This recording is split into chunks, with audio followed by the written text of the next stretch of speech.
COVID-19. Unless there is a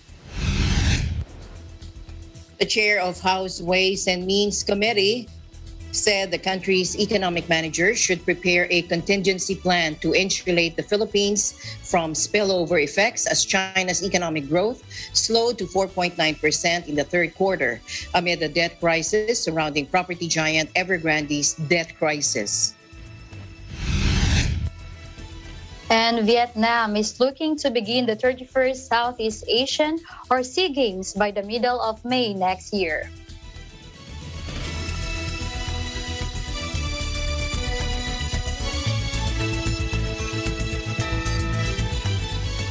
First in our news, Australia, Malaysia, New Zealand, and Singapore.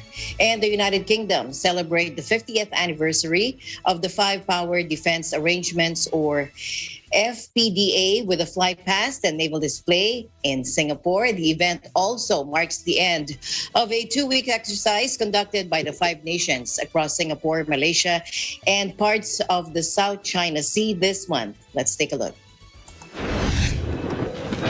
Obviously, 50 years on, the security challenges in the region and indeed the world has changed. But the FPDA remains relevant. I think it reflects the strong commitment that the 5 partner nations continue to give. It also reiterates our posture being non-threatening, not directed at any one country, but as a regional grouping that promotes inclusiveness and cooperation among the militaries. And I think those are very relevant messages in our time. So I think the biggest threat is not any one single country. The biggest threat is misunderstanding and miscalculations. And the FPDA acts as a stabilizer, very much for the region. It acts as a paradigm of an inclusive military grouping that works together for the peace, regional stability of the region. Now, Dr. Ning was speaking at the Marina Barrage, the flight past and naval display. The flight past comprised 3 segments, with the middle portion involving 10 air assets from Singapore, Malaysia, Australia, and New Zealand flying in formation. According to a Channel News Asia report, this included an F-16 and F-15SG fighter jet from Singapore, 2 Su-30 MKM fighters from Malaysia, and 2 Fa-18F fighters from Australia. The fighters were also trailed by New Zealand's larger P-3K2 airborne surveillance aircraft, as 3 helicopters from Singapore and New Zealand flew just below. Now, this was sandwiched between 2 displays from RSAF fighter jets, which performed a Delta flight past and aerial salute. The FPDA was founded in 1971 to help protect Singapore and Malaysia, but has since evolved into a military cooperation group. Under the pact, member states must consult each other in case of an armed attack on Malaysia or Singapore.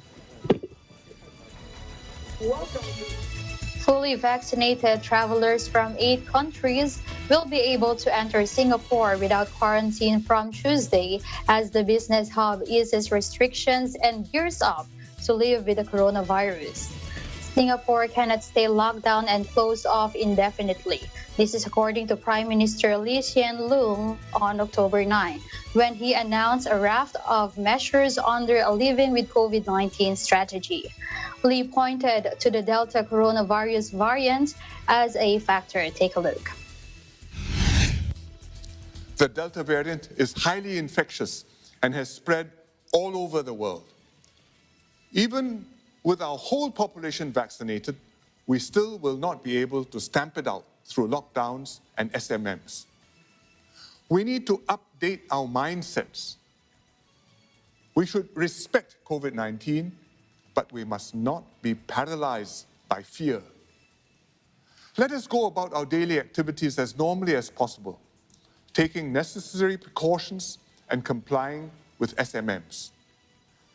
The threat of COVID is now mainly to seniors, 60 and above if you are not vaccinated, or 80 and above, even if you are vaccinated. So for 98% of us, If we catch COVID-19, we can recover by ourselves at home, just as we would if we had the flu. That's why we are shifting to relying heavily on home recovery. It will be the norm for COVID cases. You can get well in a familiar home setting without the stress and bother of admitting yourself into a care facility. At the same time, as part of living with COVID, we must also connect ourselves back to the world. In particular, we must continue to reopen our borders safely. Companies and investors need to carry out regional and global business from Singapore. People working for them need to travel to earn a living. We have started vaccinated travel lanes with Germany and Brunei, and just announced another with South Korea. These pilot projects have shown it is possible for vaccinated persons to travel safely while letting in very few COVID-19 positive cases. The city-state initially fought the pandemic by shutting borders, lockdowns of varying intensity, and aggressive contact tracing. But with more than 80% of the population fully vaccinated, authorities in the global aviation hub are keen to revive the economy. They opened travel lanes for vaccinated passengers from Brunei and Germany in September and will expand the scheme from Tuesday to another 8 countries: Britain, Canada, Denmark, France, Italy, and Netherlands, Spain, and the United States. The lane with South Korea will start on November 15. Under the policy, passengers will not have to quarantine if they have fully vaccinated and tested negative for the coronavirus before they depart and on arrival. The city-state is home to regional offices of thousands of multinational corporations which rely on Singapore's status as a business and aviation hub for their operations. Back here in the country, a total of 1,509 children aged 12 to 17 years old have been vaccinated against COVID-19, according to a health official this Monday. During an online media forum, Health Undersecretary Maria Rosario Bergeria said there were 4 adverse effects following immunization recorded from those who were given the jabs. Let's listen in. Yes, total vaccinated as of October 16, it was already at 1,509. As of October 16 at 8 p.m.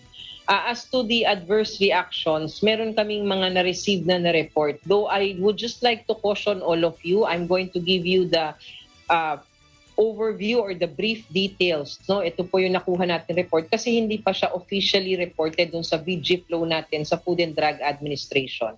So ito po ay pinag-aaralan pa rin ng ating mga vaccination sites at vaccine cluster tapos magsusumite sa FDA. Pero ang nakuha nating report, meron po tayong 4, no? Isa po ang nangyari ay isang bata na nagkaroon ng pagtaas ng presyon but after 2 hours, they were able to manage it.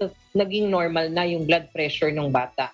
Pangalawa, meron ding isa nagkaroon ng allergic reaction but it was managed at nag-resolve din yung allergies. Tapos may 2 stress related, no? Dun sa immunization, no? May mga anxiety tayo sa pagbabakuna.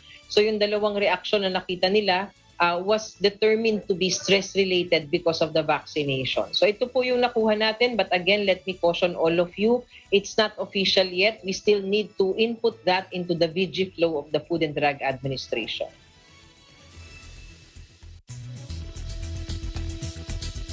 A health official on Monday reminded of the need to proactively promote minimum public health standards despite the lowering of the alert level status in the National Capital Region and community quarantine classification in other areas. Dr. Edsel Salvana, a member of the Department of Health, or DOH Technical Advisory Group, warned about complacency to prevent potential super spreader events. Watch this. Important talaga that we stick to our health protocols. Ang understanding naman natin dito is magbababa tayo ng alert level dahil medyo nakakahinga na ng konti. Ngunit madaling bumalik yan kung hindi po tayo mag-iingat. Yung pinakamalaking insurance talaga natin dito is yung mataas na rate ng pagbabakuna dito sa NCR. Ngunit alam naman natin ang nag-circulate na strain talaga dito sa ating bansa ay Delta na. So, kailangan po talaga ibalanse natin habang nagbubukas tayo, kinakailangan tuloy-tuloy pa rin yung ating minimum public health standards at kung hindi pa po kayo nababakunahan, magpabakuna na po kayo. Kung maiiwasan natin yung mga potential super spreader events, lalo na kung maramihan talaga yung mga tao, iwasan muna natin. Kasi bagamat binaba natin from alert level 4, nasa alert level 3 pa rin tayo. Ibig sabihin, wala pa tayo dun sa level na pwede po talaga nating sabihin na hindi natataas yan or hindi pa madaling biglang umakyat yan dahil na magkaroon po tayo ng super spreader events. Hindi pa po dapat masyado tayong relax at this time and iwasan po natin yung mga activities that can potential into super spreader events. Okay. We require na lahat ng manunood ng sine ay dapat bakunado po talaga. Hindi po pwedeng manood ng sine ang taong hindi pa nabakunahan. Pangalawa, kailangan minimum public health standards at hindi pa po papayagan kumain ng popcorn or uminom ng mga soft drinks sa ating theaters po. So, we're trying to balance po itong ating mga activities while seeing if it remains safe. Pero ang pinaka-importante po talaga dapat bakunado lahat ng nasa tinatawag na 3Cs na indoor activities kasama dyan yung restaurants. Ito na nga yung ating theaters, kinakailangan po talaga we have to stick to the minimum public health standards. Every time naman natin ini-ease itong ating mga restrictions, tumataas po ang mobility and there really is a higher chance for the virus na makapag-spread. Pero pwede po natin itong mapigilan sa pamamagitan ng adhering to our minimum public health standards at dahil mataas na rin yung antas ng pagbabakuna, mas mababa ang tsansa na magkaroon ng severe disease kung mahawa man ng isang tao at kinakailangan po talaga nating dahan-dahan we have to live with this virus. Hindi na lang po talaga pwedeng lockdown tayo ng lockdown dahil magugutom po yung ating mga kababayan. Salvana said people should learn how to live with the virus.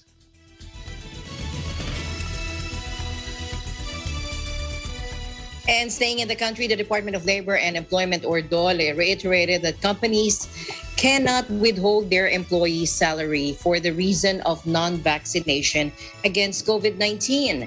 In a virtual forum, Labor Secretary Silvestro Bello III said this policy is a violation of the labor code.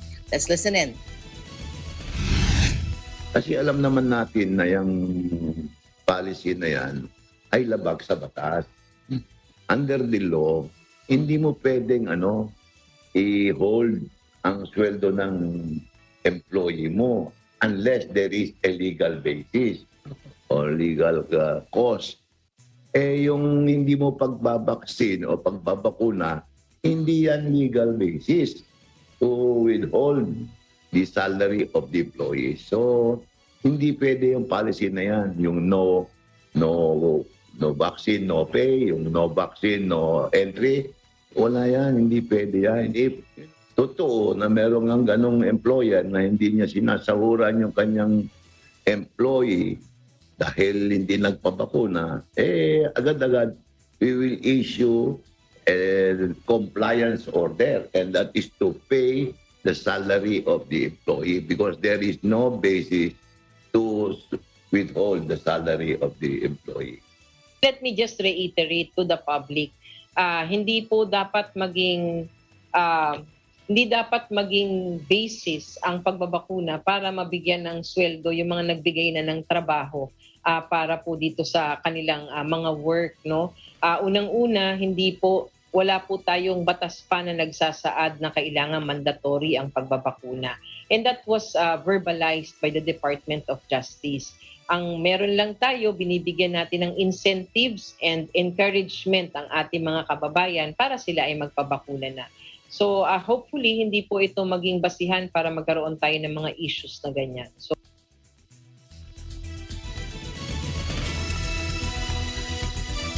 in Malaysia, the federal civil servants who failed to complete the COVID-19 immunization will be subject to disciplinary action or termination of service when the new policy on immunization involving civil servants is implemented from November 1. According to a Bernama report, the policy was signed by PSC Director General Tan Sirimod Khairun Adib Abraman, where it said that officers could be instructed to complete their vaccination from that date. Meanwhile, officers who could not complete the COVID-19 vaccine doses due to health factors could be instructed to undergo a medical checkup with a registered medical practitioner. They may also be instructed by the head of department to undergo a COVID-19 test if they have been confirmed unfit to receive the vaccination for health reasons. The PSD, in a statement on September 30, announced that all federal civil servants were required to be fully vaccinated against the COVID-19 virus before November 1.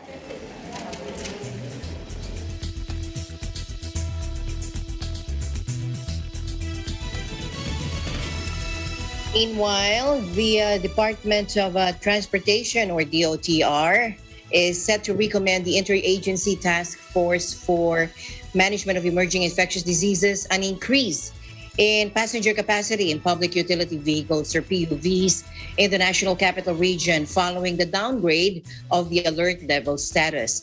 In a press briefing last Monday, DOTR Assistant Secretary Steve Pastor said they would recommend increasing the capacity to cope up with the increased number of individuals using public transport.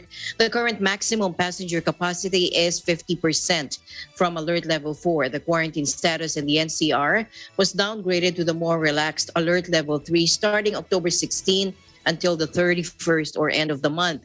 Now, Pastor said the increase in passenger capacity will be significant and assured that the proposal to be submitted to the Interagency Task Force would be based on both technical and medical studies. He also said the department would soon consider the safety protocols existing in the affected local government units, or LGUs. Pastor said that in the meantime, the DOTR would continue monitoring the passenger capacity in PUVs amid the pandemic.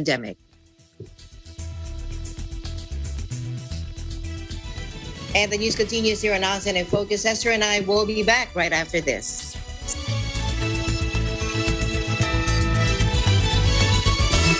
Araw-araw sa panahon ngayon, may daming tanong kailangan ng tugon.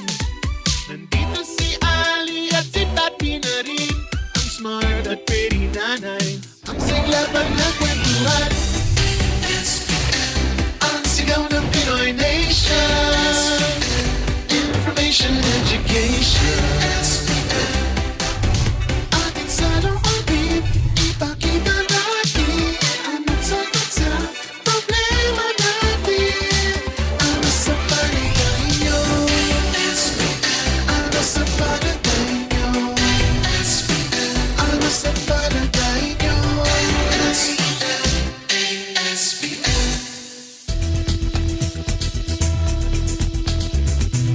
Welcome back. The chair of House Ways and Means Committee on Monday said the country's economic managers should prepare a contingency plan to insulate the Philippines from spillover effects as China's economic growth slowed to 4.9% in the third quarter amidst the debt crisis surrounding property giant Evergrande's debt crisis.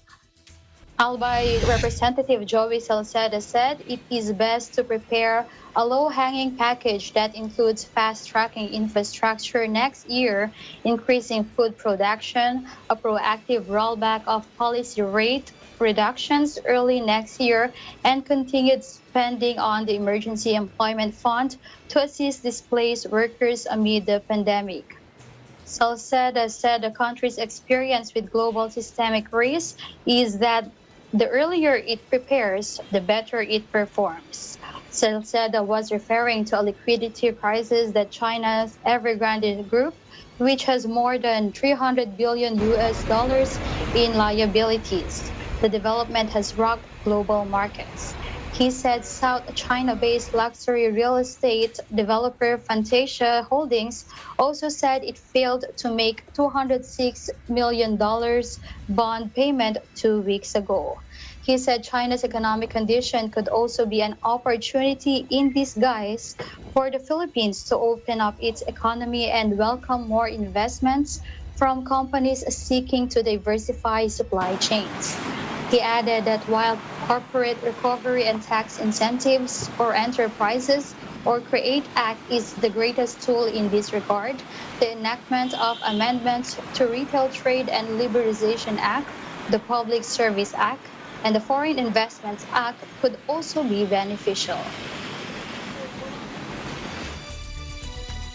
In Vietnam, the government issued resolution number 131/NQ-CP dated October 18, ratifying the ASEAN Trade and Services Agreement, or ATISA. The government tasked the Ministry of Planning and Investment to take prime responsibility and coordinate with relevant ministries and agencies in organizing the implementation of the agreement. ASEAN has pursued services liberalization since 1995 by expanding the scope and coverage of its commitments in the ASEAN Framework Agreement on Services, or AFAs, that was used to guide services liberalization. The shift from AFAs to ATISA in 2019 is envisaged to advance services liberalization and ultimately closer regional economic integration because of the adoption of the negative listing approach, which assumes that all sectors are liberalized unless otherwise specified. The agreement affirms ASEAN's commitment to free and open trade and regional economic integration against the present multifaceted challenges of trade tensions, global pandemic, and economic uncertainties. And here's a video from ASEAN Secretariat explaining how the ASEAN Bloc is banded together to respond to the challenges brought about by the pandemic. Watch this.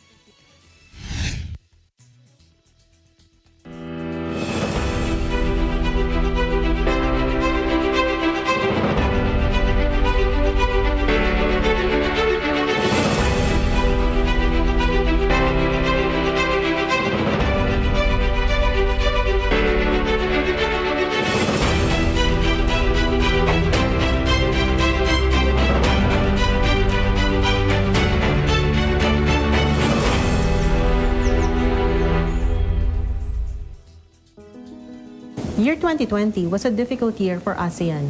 COVID-19 put us through the ringer. Thousands are dead, millions are infected, and countless more are without jobs or an education. In 2020, the ASEAN economy shrunk by around 3.8%, the region's first economic contraction in 22 years. In this episode, I will talk about how ASEAN states banded together to respond to the COVID-19 crisis. I will also discuss what we are doing to help countries build back better. The importance of planning and preparation for any crisis cannot be overstated. Even before the pandemic hit, ASEAN had mechanisms that could be mobilized for information sharing and collaboration. When the coronavirus began spreading in January 2020, we acted fast. We quickly activated our existing regional mechanisms.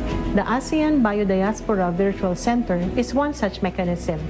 The center collects and analyzes big data and produces risk assessment and surveillance reports on COVID-19. The ASEAN Emergency Operations Center Network for Public Health Emergencies is another mechanism. The network facilitates real-time technical information on the coronavirus and generates daily situation reports on countries' COVID-19 interventions. ASEAN also tapped its health sector cooperation platforms to share good practices, learn about new developments such as the latest diagnostic tools and therapeutic approaches, and discuss ongoing challenges and gaps.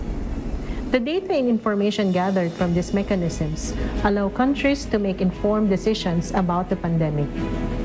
In addition to activating regional mechanisms, ASEAN launched new initiatives to improve our pandemic response, hasten recovery, and build resilience against future health emergencies. Many of these were developed with or supported by its dialogue, development, and external partners. Let me mention some of these. First is the COVID-19 ASEAN Response Fund. Countries can access the fund to secure much-needed medical supplies and equipment, such as masks and test kits, and procure available vaccines. It can also be used for research and development on COVID-19 prevention, diagnosis, and treatment. Second is the ASEAN Regional Reserve of Medical Supplies for Public Health Emergencies. Many of our countries suffered from a shortage of personal protective equipment or PPE at the start of the pandemic. This has endangered the safety of our health workers. The regional reserve is meant to solve this problem by maintaining a stockpile of essential PPE and other medical supplies ready to be distributed at a moment's notice. The third is the establishment of the ASEAN Center for Public Health Emergencies and Emerging Diseases. The center aims to serve as a regional hub for monitoring, preventing, and containing infectious disease and other serious public health threats. We want to stop emerging diseases in their tracks before they spread and cause substantial harm to the ASEAN population. We are now in the process of selecting a host country for the center. Other health and non-health initiatives are outlined in the ASEAN Comprehensive Recovery Framework and its implementation plan. The framework contains a five-fold strategy that will help countries exit from the COVID-19 crisis. These include enhancing health systems, strengthening human security, maximizing the potential of intra-ASEAN market and broader economic integration, accelerating inclusive digital transformation, and commitment to a sustainable and resilient future. It requires the collaboration of all pillars of ASEAN, the socio-cultural, economic, and political security to address the pandemic's multidimensional impact. ASEAN welcomes the development of safe and effective vaccines. It is a game changer that will speed up ASEAN's recovery. But as the World Health Organization pointed out, it is vaccination, not vaccines, that will end the pandemic. To secure vaccines, most ASEAN states joined the COVAX initiative of WHO, Gavi, the Vaccine Alliance, and the Coalition for Epidemic Preparedness Innovations, or CEPI. Under this initiative, participating ASEAN states have begun receiving COVAX-procured vaccine supplies. ASEAN states also ordered vaccines directly from vaccine producers. Vaccine rollout is now underway in all 10 ASEAN member states. Our COVID-19 experience shows that the ASEAN member states can work together and conceive solutions even in the direst and catastrophic circumstances. The ASEAN socio-cultural community is committed to doing its part to ensure that the regional bloc comes out of the crisis stronger, closer, and more resilient.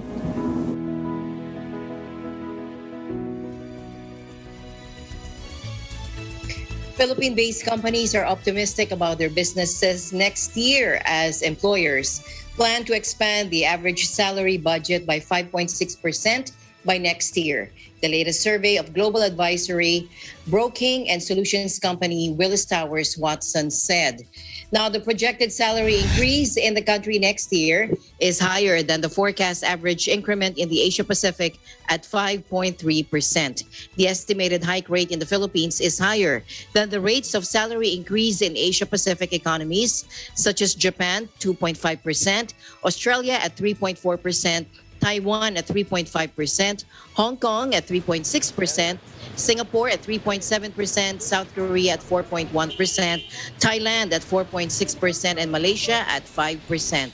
Companies in China are expected to further increase salaries to employees by 5.9%, Indonesia by 6.5%, Vietnam by 7.4%, and India by 8.8%. The company cited industries that reported the highest average salary budget increments, which include medical technology, business support services, including business process outsourcing and manufacturing. In other news, the Asia-Pacific Economic Cooperation, or APEC, reinforces the importance of ethical business conduct for small businesses in the health sector by expanding implementation of ethics pacts as New Zealand launches a consensus framework to intensify ethical collaboration in its health system. In his opening remarks at the forum, the 2021 APEC Chair of Senior Officials, Vangelis Vitalis, highlighted the strong correlation between business ethics and productivity and how ethical businesses should across the region can help drive business productivity by 3 to 6% per year. The New Zealand Consensus Framework was signed last year at the 2021 APEC Business Ethics for Small and Medium Enterprise Forum, according to a release issued by the APEC Small and Medium Enterprises Working Group and received here on Monday. The framework builds upon 9 similar agreements for ethical collaboration that bring together more than 300 health organizations representing thousands of companies and which affect hundreds of thousands of healthcare professionals as well as millions of patients. Consensus frameworks enable relevant stakeholders, including industries, healthcare professionals, patient groups, the governments, to work together by aligning shared principles. Now, ASEAN hopes to raise awareness on and appreciation for the histories, cultures, arts, traditions, and values of the ASEAN region.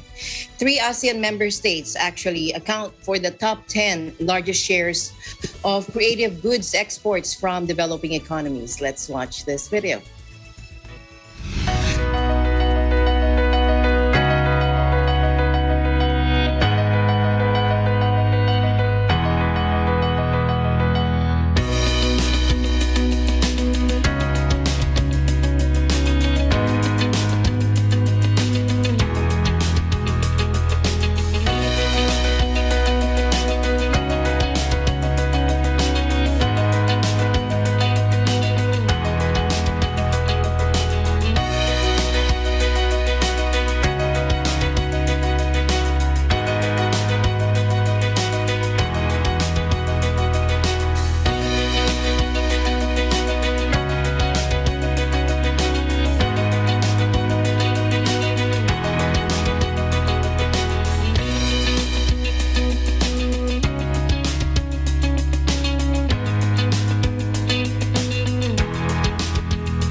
And I will be back after this short break.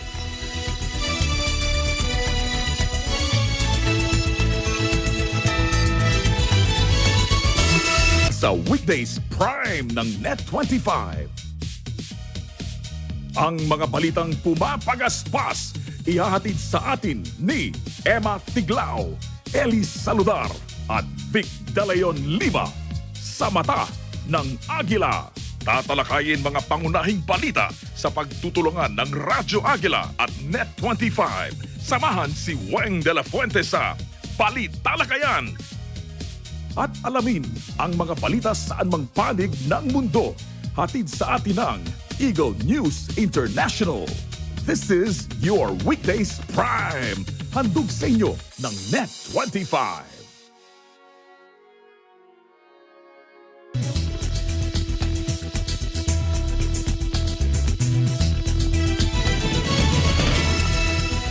Back to the news. Myanmar's junta chief Monday announced the release of more than 5,000 people jailed for protesting against a February 1 coup, days after a regional bloc delivered a major snub to the military regime. Take a look.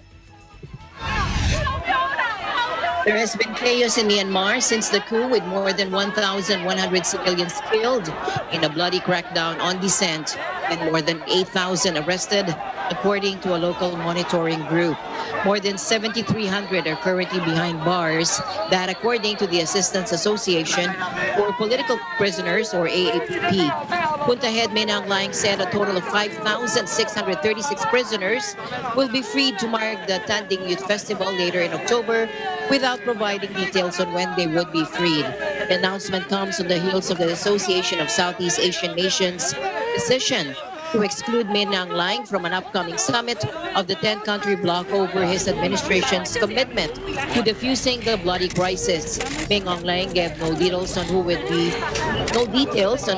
included in the list, and prison authorities didn't respond to AFP request for comment. The Democratic Voice of Burma news website said 3 of its journalists, all held for around 6 months, had been freed. Myanmar authorities released more than 2,000 anti-coup protesters from prisons across the country back in June, including journalists critical of the military government. Those still in custody include the American journalist Danny Fenster, who has been held since being arrested on May 24. In Vietnam, heavy rains submerged many parts of central provinces over the past days, and authorities warned of possible flooding and landslides. A combination of cold spell, tropical convergence, and windward terrain of Truong Son mountain range has resulted in torrential rains in central region since Saturday. Localities from Ha Tin to Tuan Tien Hu experienced rainfall of 300 to 700 millimeter, while localities from Da Nang to Bin Din and Ko Tum recorded rainfall of 200 to 300 millimeter from 7 p.m. on October 15 to 1 p.m. on October 18, according to the National Center for Hydrometeorological Forecasting.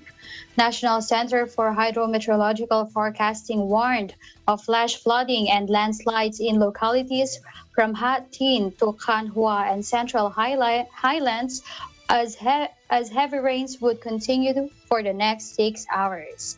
At least 5 people have been reported missing since Saturday. In Quang Binh alone, more than 1,300 houses in Le Thuy, Quang Ninh districts and Ba Don town were submerged, and 2 residents were reported missing.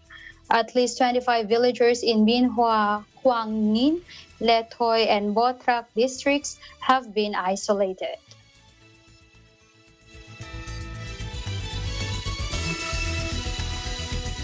Minister of Social Affairs Tri Maharini, or also known as Rizma, on Monday emphasized the importance of anticipatory measures in mitigating disasters that can cause casualties. During her visit, she met quake victims at the Bangli General Hospital and in Trunyan Village, Bangli District, as well as Ban Village in Karangasem District. She said she conversed with Trunyan villagers about their requests for both procurement for evacuations in case landslides happen again and destroy roads access and out of the village.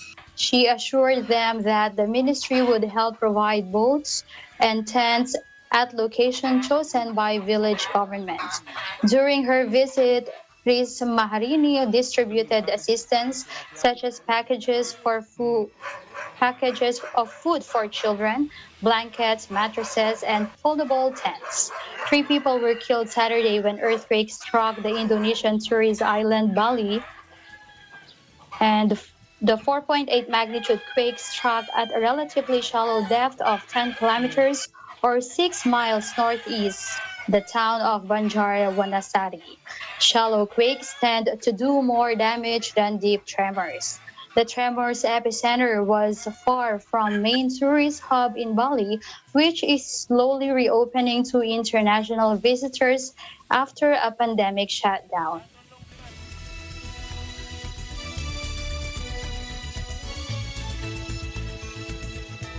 Now, aside from a clear view of the sunset, Filipinos now have another reason to flock to Manila Bay along the Rojas Boulevard shoreline. Take a look.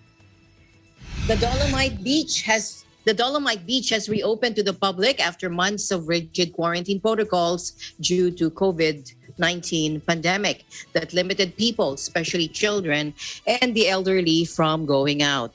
Now, on Monday morning, families and groups of friends were seen enjoying Manila's new attraction that welcomed the public on Saturday as Metro Manila was downgraded to Alert Level 3.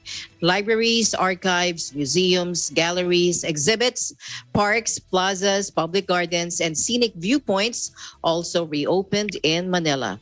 Now, the Dolomite Beach allowed visitors at 5:30 a.m. Monday, 2.5 hours earlier than the 8 a.m. soft opening during the weekend. Vietnam is looking to begin the 31st Southeast Asian or SEA Games by the middle of May next year.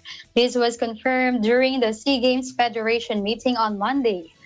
Philippine Olympic Committee President Bambol Tolentino proposed during the online meeting for the event to formally open by May 12. Originally scheduled from November 21 to December 2 this year, the SEA Games, still set to take place in Hanoi, was moved to May due to the coronavirus pandemic. Traditionally being done every odd-numbered year ever since its first staging in 1959, the 31st edition would mark the first time the event will happen in an even-numbered year. A total of 520 events from 40 sports will take place in Hanoi, with Philippine team participating in 39 of the sports. However, it is expected that the SEA Games will return to its usual every odd-numbered year schedule by the 32nd edition, with Cambodia finally getting the chance to host the biennial meeting. But the 2023 host is set to hold the SEA Games at an earlier date, which posed a problem during the Federation meeting since May 2022 start to the Vietnam Games has been set to. And let's hope everything goes through. Thank you so much, Esther, for keeping me company today here on ASEAN in Focus and for helping me out yesterday when my internet was down. Always my pleasure, Alma. And that is the latest news in the Southeast Asian nations. Thank you for joining us today in ASEAN in Focus. I'm Esther Odanga from EBC Thailand Bureau, and we live in interesting times. And we'll see you back here tomorrow, same time, same place. I'm Alma Angeles. We live in interesting times.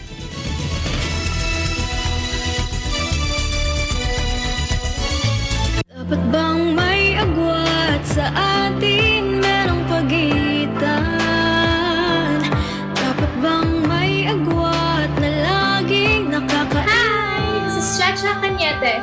Please catch me on Letters and Music this coming Saturday from 1 to 2 p.m. Only here on Net 25. See ya! Na na na na na. Sana. We know that this is a scary time for all of us. The coronavirus is changing the world, changing our lives. So please, take care of yourself. Keep your distance. Wash your hands. And if you can, stay at home. We at DW are here for you. We are working tirelessly to keep you informed on all of our platforms. We're all in this together. And together, we'll make it through. Stay safe, everybody. Stay safe. Stay safe. Stay safe. Please, stay safe.